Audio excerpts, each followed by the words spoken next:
James had always been the kind of person who did things with quiet determination. A military veteran who had spent years serving his country, he was used to hard work and sacrifice. After returning home, he struggled at first to find his place in civilian life. But when he landed a job at a corporate security firm, things seemed to finally be falling into place. James was exactly the kind of employee any company would want: disciplined, reliable, and always ready to go the extra mile. His coworkers respected him for his calm demeanor and strong sense of duty. He was the one they could count on during the long shifts, the one who would help when things went wrong, no questions asked. But there was one person who didn't share the same admiration for James: his boss, Mr. Langston. The man was a power-hungry, arrogant figure who seemed to hold nothing but contempt for those who weren't of the same high status he believed himself to be. He never seemed to understand the value of a hard-working, humble person like James, especially when it came to veterans and blue-collar workers. It was as if Langston saw James's quiet strength as a threat, rather than something to be admired. Something didn't feel right. The tension between them was palpable, and it was clear that things were about to take a turn, one James wasn't ready for. One afternoon, while making his usual rounds through the building, James noticed something off. A high-level executive, Mr. Bennett, had left his office door slightly ajar, something that was against company policy. James, always the professional, peeked inside to find the executive's computer unlocked and a file containing sensitive information left open on the screen. It was a minor security breach, but it was a breach nonetheless. James immediately reported the incident to his supervisor. As protocol dictated, he made sure to explain the situation clearly, and with no unnecessary drama, as was his nature. He was just doing his job, nothing more, nothing less. But instead of the usual thanks or recognition for catching something important, James found himself met with an unusual silence.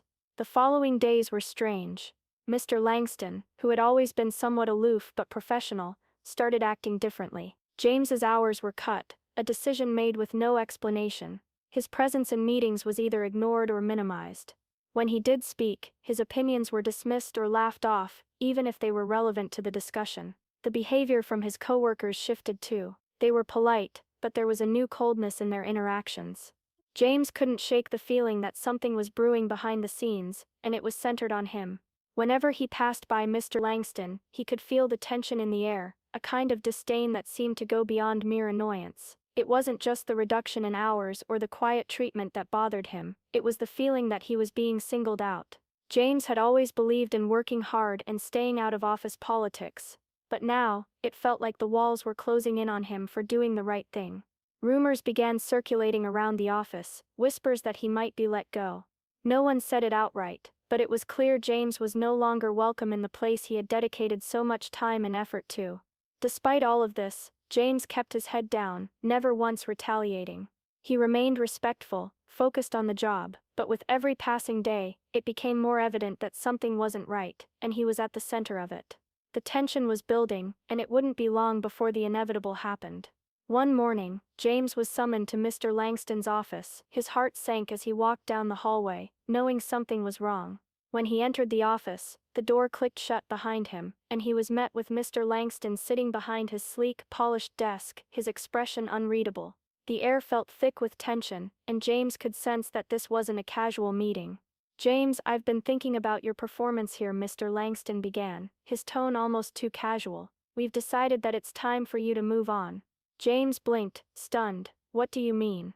Is there a problem with my work? I've been following the protocols, doing everything that's been asked of me." Mr. Langston waved a dismissive hand. "It's not about your work, James. It's more about fit. You're just not a good match for our culture here. We need someone who can blend in better with the team, someone more adaptable, flexible." James's mind raced, but he kept his composure. "I've always worked hard here, Mr. Langston. I've followed every rule, and I've done my best to support the team. What's really going on, Mr. Langston leaned back in his chair, avoiding eye contact. "You're just too rigid, you're too set in your ways. This company needs people who are willing to be more flexible with the rules. It's nothing personal, just business." James's chest tightened, the words sinking into his gut. He didn't know what hurt more: the vague excuses or the way they felt like a slap in the face. Too rigid, not a good fit. The excuses didn't make sense, and they felt hollow, but he knew this wasn't about his work. It was about something deeper, something he couldn't change.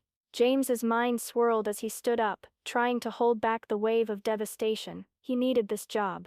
His wife Samantha and their young daughter, Ella, depended on him. How could he explain this to them? How could he look them in the eyes and tell them that everything they had worked so hard for had just been ripped away? His coworkers would be just as shocked as he was, but no one said a word. They were afraid. James could feel their eyes on him as he walked out of the office, his heart heavy with disbelief. He didn't say a word as he left the building, his hands trembling as he kept them in his pockets. He wanted to scream, to break down, but he held it together. He had to. James left with dignity, his heart aching, but he held back the tears. He would find a way through this. He had to. The days after James was fired were a blur of disappointment and frustration. He sent out dozens of resumes, hoping to land a new job, but with each rejection, his hope faded just a little more. Every interview felt like a battle he couldn't win. When potential employers checked his references, they received the same vague response: "James is a good worker, but he's difficult to manage." That was all it took. Mr. Langston's words were like a shadow that followed him, staining his reputation and making it impossible for James to move forward. The bills started piling up: rent, utilities, food. Everything was becoming a struggle. He'd sit at the kitchen table, looking at the numbers on the paper, trying to figure out how to stretch the last few dollars in their account. Samantha did her best to stay positive, but James could see the worry in her eyes. She worked long hours at a local store, but even her paycheck wasn't enough to cover everything. Then the worst blow came. Their daughter Ella began complaining of stomach pains. At first they thought it was just a simple virus. But when the pain didn't subside, they rushed her to the doctor, only to be told that she needed medical treatment, tests and medications that they simply couldn't afford. The weight of the situation crushed James. He sat in the waiting room with Samantha, holding her hand, feeling like the walls were closing in around them. How could he face his family? How could he keep pretending everything would be okay when he could barely keep his head above water? James felt like a failure. Everything he had fought for, everything he had sacrificed in his military service, seemed pointless now. He had promised his family that things would get better when he came home, but now, it seemed like he had nothing to offer them but more disappointment. The shame gnawed at him. He had always been the one to protect, to provide. Now he couldn't even do that. And with every passing day, the weight of the struggle grew heavier. James was starting to lose hope. Just when James thought things couldn't get worse, a glimmer of hope appeared, though it came in an unexpected way. It was a rainy afternoon when his phone buzzed with a call he hadn't anticipated. It was Ethan, one of his old army buddies. They hadn't spoken in months, but James had always remembered Ethan as a good man, someone who understood the struggles veterans faced. "James, is everything okay?"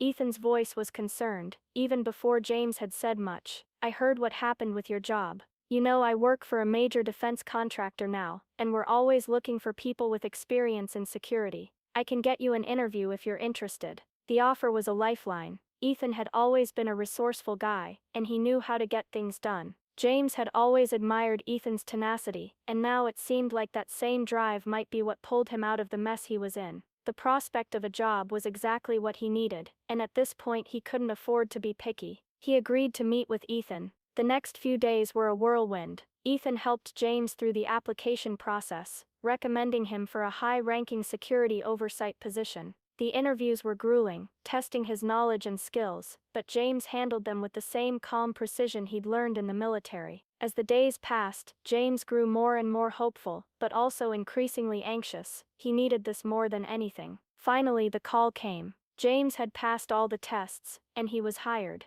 The relief that washed over him was almost overwhelming. For the first time in weeks, he felt like he could breathe again. This was his chance to provide for his family, to get back on his feet. But the twist came shortly after he accepted the position. The defense contractor James now worked for was in talks with Mr. Langston's company about a new project, a major partnership that would significantly increase Langston's company's profits. James hadn't known this when he accepted the offer, but now it seemed fate had played its hand. As part of his new role, James had been given decision-making power on the partnership. He was tasked with reviewing all the terms and ensuring that everything was above board. James knew he could make or break the deal, and he realized, with a surprising surge of confidence, that he now had a chance to strike back, not out of revenge, but out of a sense of justice. The tables had turned. It wasn't just about his new job, it was about proving to himself and to the world that he wouldn't be trampled on again. He would have the power to stand up for what was right.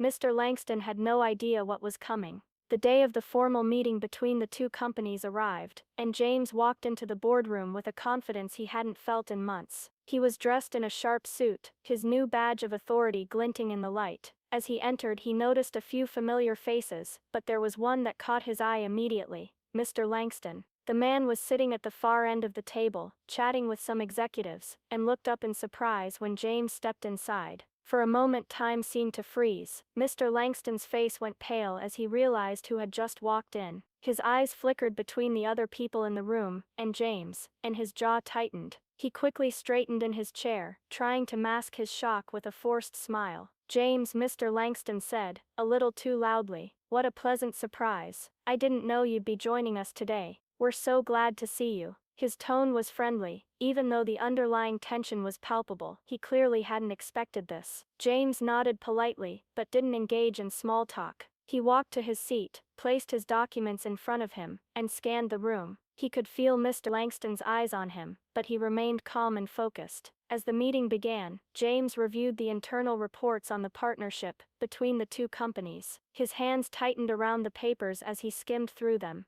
There were discrepancies, mismanagement of funds, questionable contracts, and vague promises that felt more like bribes than legitimate deals. He felt a growing sense of unease. This wasn't just about a business partnership, it was about ethics and integrity, and there was something deeply wrong with the way things had been handled. James knew what he had to do. "Mr. Langston," he said, his voice steady and calm, though inside, his heart was racing. "After reviewing the details of this partnership, I have serious concerns. There are multiple red flags, particularly with how the funds are being allocated. The integrity of this deal is questionable at best. As a result, I'm recommending that we pull the plug on this partnership." The room fell into stunned silence.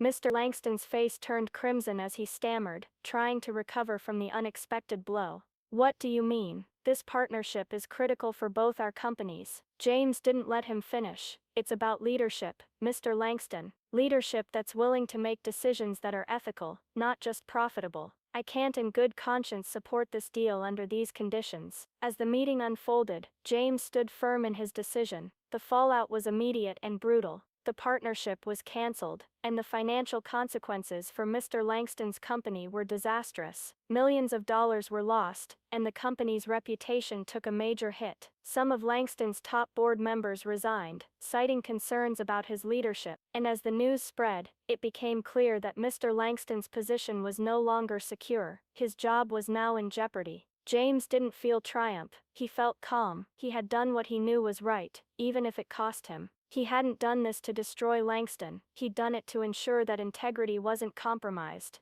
The tables had indeed turned, and in that room, James knew he had won, not with power, but with the truth. In the weeks that followed, James's life began to shift back into place. His decision to stand up for what was right had not only saved his new company from a potentially disastrous deal, but had also earned him respect and admiration. His superiors recognized his integrity and dedication, and he was promoted to a higher position, one that gave him even more responsibility and influence. The workplace that had once been cold and indifferent to him was now full of opportunity and support. At home, things began to stabilize. Samantha was able to relax a little, knowing that James had found steady work again. The financial pressure that had nearly broken them began to lift. More importantly, their daughter Ella finally received the medical treatment she needed. The doctors were optimistic, and James felt a weight lift from his shoulders every time he saw her smile. She was doing better, and that was all he could ask for. James's story spread through his community. People, especially fellow veterans, reached out to him, telling him how much his strength had inspired them.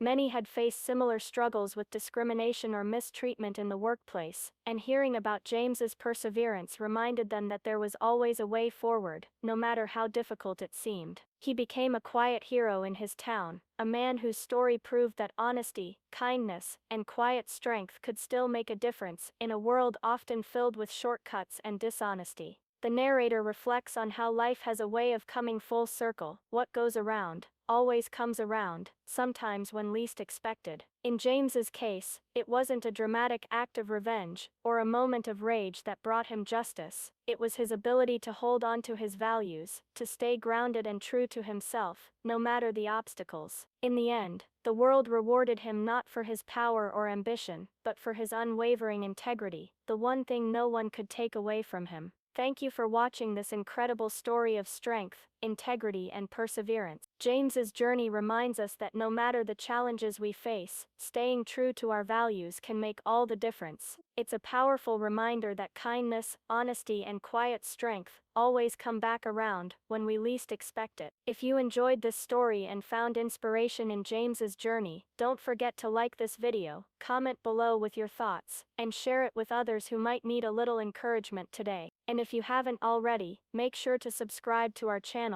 so you never miss out on more stories that inspire and uplift. Thank you for being a part of our community, and we can't wait to share more incredible stories with you.